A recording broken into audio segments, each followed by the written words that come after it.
இந்த dream cake வந்து எவ்வளோ நாளாவது, ஆனால் நம்ம ஒரு வாட்டி கூட ட்ரை பண்ணது கிடையாது. இன்றைக்கி எப்படியும் நம்ம ஸ்விக்கி ஜொமேட்டோவில் சர்ச் பண்ணி பார்த்தால கிடச்சிச்சு ஒரு கம்மி ரேட்டுக்கு. உடனே ஆர்டர் பண்ணி போட்டு நம்ம சந்தோஷமாக உட்காந்துட்டு இருந்தோம் ட்ரீம் கேக் நம்மளை தேடி வர போகுதுன்னு.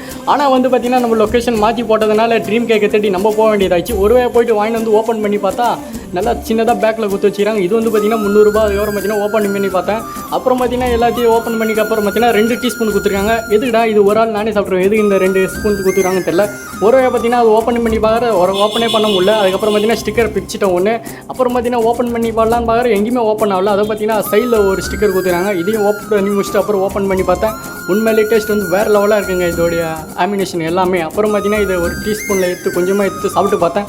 உண்மையிலே டேஸ்ட் தாறுமாறாக இருந்துச்சு. இந்த 2 டீஸ்பூன் எது கொடுத்தான்னு இப்போ தான் புரியுது. ஏன்னா வந்து இதை ஒரு ஆளாக சாப்பிட முடியாது போல இருக்குது, 2 பேர் சேர்ந்து தான் சாப்பிட முடியும். நான் வேறு அளவு மீறி சாப்பிட்டதுன்னு என்னால் சுத்தமாக முடியவே இல்லை. இந்த ட்ரீம் கேக்கில் பாதாம் நட்ஸ்லாம் போட்டிருந்தாங்க. கொஞ்ச நேரத்தில் இது நல்லா தெகிட்ட ஆரம்பிச்சு. சரி பரவாயில்ல, ஓகே சாப்பிட்டுலாமே சொல்லிட்டு காலி பண்ணிட்டேன்.